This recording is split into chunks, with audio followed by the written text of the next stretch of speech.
Alrighty, welcome back everyone. We just talked about all of the crazy things going on in the SEC and how there's not enough oxygen in the room. There's not enough wins to go around for everyone to be happy, so there's going to be some disappointed teams, and pinpointing that is not easy by any means. But I'll pick Missouri for the time being, but it could definitely change very quickly.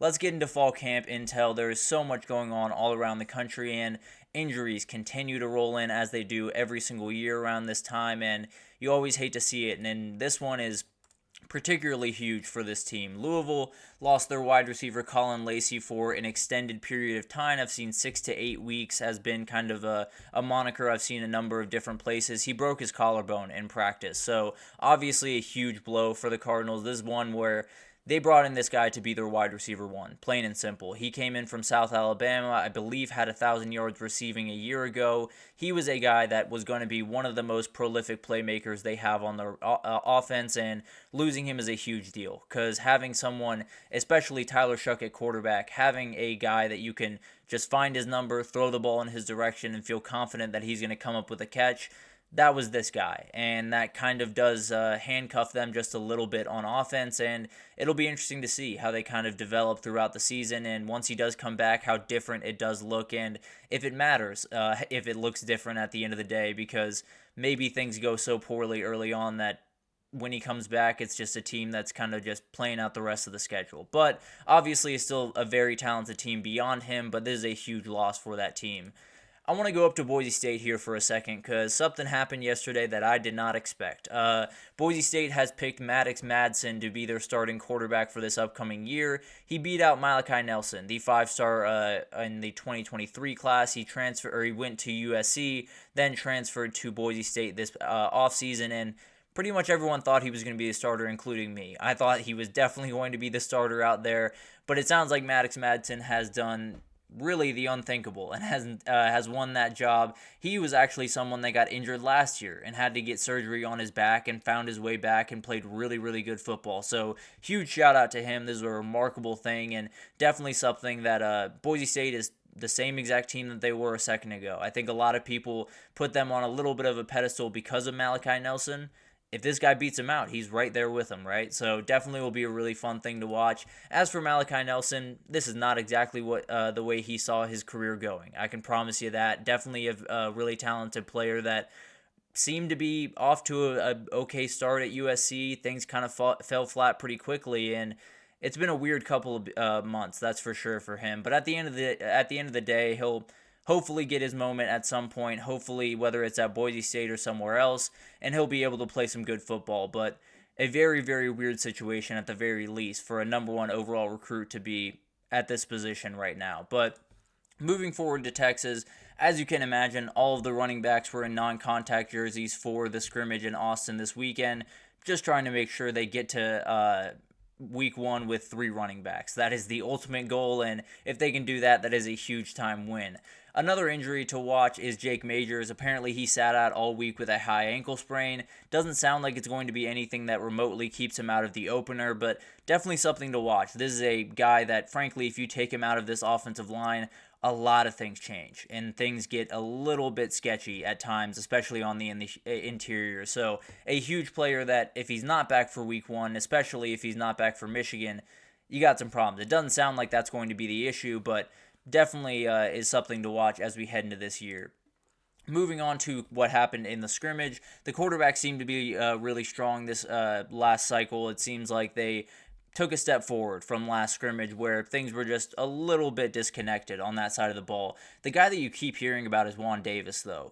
The tight end that is very, very talented, probably the most athletically inclined tight end they have, although Amari Niblack is not far behind him by any means. So this is a guy that they're going to get on the field one way or the other, whether it's him lining up in the backfield. He played a little quarterback in high school, so maybe he fits in there in a Wildcat type situation. Who knows? But at the end of the day, this is definitely someone that will get some reps and just expands the number of weapons that they have. On defense, Vernon Broughton is the story, and that is something that Texas fans really needed to hear because you're losing Tavondre Sweat, you're losing Byron Murphy, and having someone like Vernon Broughton come on the way that he has, is absolutely huge. He is going to be a monster and definitely someone that they very much need to hit this upcoming year. Jelani McDonald is another name to watch at safety. He has been really, really good throughout fall camp and might just be one of the best pure athletes across this entire team. So definitely a guy to watch there. Over at Ohio State, Will Howard is the official starter. We just talked about that, but the quarterback controversy is not over. Julian Sayin and Devin Brown are still fighting over that quarterback 2 position. Definitely think it's going to be Brown just because of the experience, but at the end of the day, Julian Sayin can do some stuff with the football that is downright magical. So it'll be really interesting. I'm very sorry about that. It'll be really interesting to see how this develops throughout the year. Maybe it's Devin Brown to start the year as the backup, but throughout time is Julian Sayin, and I expect Julian Sayin to be the starter going into next year. But moving on, we've heard about a number of wide receivers because they got a number of wide receivers up at Ohio State, but it sounds like Brennan Ennis is someone who just continues to pop up and definitely someone to watch, but also Jeremiah Smith. He continues to make the plays that you want him to make as a freshman, and the dude is just remarkable. I cannot wait to watch this guy. Probably one of the top 10 guys I cannot wait to watch because he's going to do some special stuff this year. I can promise you that. Also, another guy to watch for is James Peebles, a very talented running back that they brought in as a freshman, and definitely will have his say in a couple of rushes here and there, especially if an injury pops up. He seems to be ready to roll. And then Sonny Styles is someone I want to talk about on defense. He made his way down from the safety position into the linebacker position, and apparently he looks really, really strong. There's going to be a big-time question of there's certain things a linebacker is going to have to do that a running back didn't necessarily have to do, but he's going to be a very dynamic playmaker for them and definitely someone that can do a lot of things that they really need to be done in that linebacker core. And then Kenyatta Jackson is someone to watch on that defensive line, a younger player, but definitely could be a depth piece this upcoming year. Over to Georgia, the quarterback 2 controversy doesn't seem to be much of a controversy. Gunnar Stockton is fully taking over, and Jaden Rashada is not. Apparently, he did not look very great on Saturday, and Gunnar Stockton looked really good. And one of the guys he threw a touchdown pass to was Nitro Tuggle, which is a guy that you hear about pretty much every single fall report, it feels like, out of UGA, where this guy is very, very fast, electric. He's someone that if you need, a trick up your sleeve, if you need someone that you can pull out in the fourth quarter that no one's expecting, it might just be this guy. He is so dynamic, and with all the wide receivers on that team, he might just be one that is hard to keep off the field. So very, very fun to watch him develop. Carson Beck, Tate Ratledge, and a number of other guys were kept out of this one. It's just the way UGA goes about business at this point. They don't need to play the starters because they know who their starters are. But at the end of the day, we also have some D linemen that are showing out. Joseph Jonah Ajayi is definitely someone that definitely needs some love. He is making every single play, and he's someone that on that interior, you're going to need a little bit of help. This might just be where it comes from. So a huge, huge thing there. And then finally, Johnny Aguero is someone to watch. He was kind of in a little bit of a battle with Ja'Cory Thompson throughout the camp and throughout early parts of fall camp, but it sounds like he's taking control, and that's something they very much needed. I talked about this a little bit, maybe a week ago or so, where I said this is the most important position in that back end for Georgia, and they need someone to go in there, feel very confident in. So it seems like that's going to be the guy, and it seems like they're plenty confident in him as of right now. Going over to Oregon, they have some injury troubles that are not big deals right now, but very well could be big deals down the road. So the big time one is the Indiana transfer Matthew Bedford. He was likely to start at the left guard position, was a very, very talented player at Indiana, and really was just a dominating force for the majority of the time he was there. It sounds like he has suffered from a little bit of an injury, and he's going to be out for a little bit. It doesn't sound like there is a good idea of what the timeline is, but it sounds like somewhere in the early part of September is where you're going to see him again. So missing probably the first 4 games, which are Idaho, Boise State, at Oregon State, and I'm blanking on the last one. I apologize for that. But they play 4 games that are relatively manageable. They do play Michigan State to open the month of September, October. I apologize. So that's definitely something to watch. But then you have the one against Ohio State. So if that's his first game back, and the first game back he's looking across and he's seeing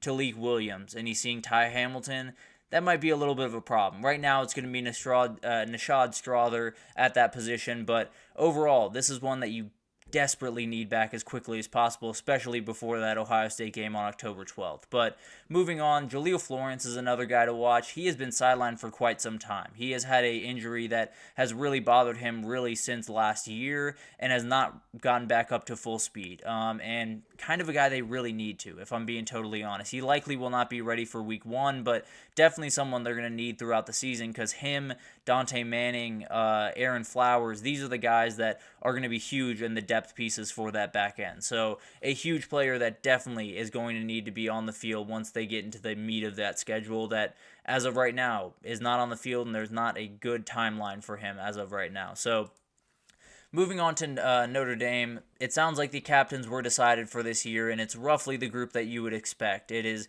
Jack Kaiser, a very talented linebacker. You have Riley Leonard, the transfer quarterback. Riley Mills, the defensive tackle, very talented. Junior cornerback Benjamin Morrison, and then Xavier Watts. So roughly the group that you would expect. Howard Cross not getting it is a little bit frustrating if you were to ask me, but at the end of the day, the biggest takeaway is Riley Leonard being the captain is a huge deal. Him being able to walk into this locker room and gain the trust of his teammates and gain the trust of his coaches to the degree that they let him have that C on his chest is a really big deal. Same thing happened with Sam Hartman a year ago, and it definitely sets you up for more success as you head into the season. So very much like this group, it's a group that is really, really talented, and it shows you the depth and talent they have, especially at big-time positions for Notre Dame. So definitely huge decisions there, but on the offensive line, they still have big-time questions. I have no earthly idea what the 5 is going to be, how they're going to run out, because the movement, especially at the tackle positions, have been all over the place. Anthony Knapp,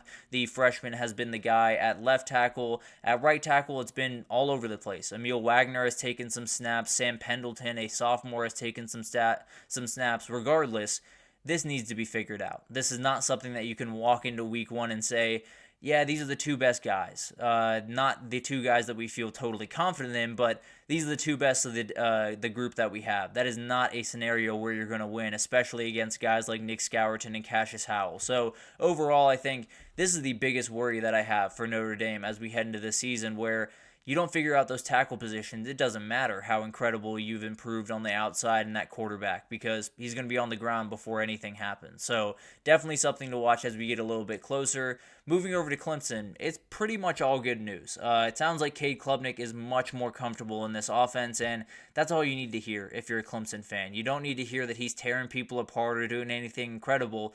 You just have to hear that this offense makes more sense to him, because last year it looked like it didn't that much at times. So definitely one to watch, a very, very talented player, and overall, it sounds like that unit is coming along the way they want to. The bad news out of Clemson is Shelton Lewis. It sounds like he is day-to-day and should play in week 1, so not too bad of news, but definitely something to watch, as that back end is not the deepest group by any means on this team. They're definitely going to need someone like Shelton Lewis to at least take a rep here and there. So definitely someone to watch as we get into this season. And then finally, LSU, the team that apparently has 11-on-11 tape from their practices rolling around on YouTube for some reason, which is beyond crazy to me and definitely not the way that it should be going, but that's beside the point. Definitely something that we can unpack a little bit later. But I do want to talk about the back end, because that is the biggest question as we head into this season. It sounds like they feel at least solid. And that is, I'm saying that very, very questionably, obviously, because of what happened last year. But it sounds like Javian Toviano has taken another step forward. It sounds like PJ Woodland has come in as a freshman and has played really good football. Ashton Stamps is continuously playing really good football at the cornerback position. So it feels like they have the guys. It feels like they have enough players to make this happen. Now, it felt like that a year ago, so you never really know what's going to happen, but as of right now, there are a lot of good reports coming out of fall camp for sure.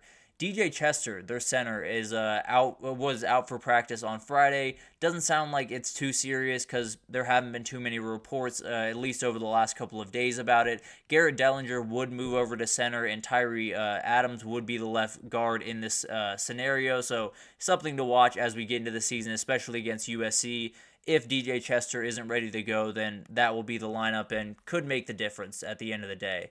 And then Caleb Jackson just continues to make waves. Frankly, I think he's going to be end up being the starter at some point this year. Maybe not week 1 with Josh Williams being the more, consistent, more veteran presence. But I think Caleb Jackson is special and definitely will be the guy that at the end of the year is the starter for this team. Overall, I think you look at all of the stuff going on around fall camp, there's a million different things to update you on, and we'll do exactly what we did last week and likely do it every single day this week. Fall camp is starting to kind of wrap up. Usually by the end of this week, teams have kind of gone into their normal week schedule. So it's technically fall camp, but it's really kind of just a game week. So definitely will be really interesting to watch over this next week as things start to wrap up and some things are set in stone for this upcoming year. But let's take our last break here, and we're going to do a little bit of a recruiting update. There are so many different commitments that happened over the weekend that I need to update you on, and Tennessee took home the big-time prize this weekend. But we'll break it down right after this, so stick with us.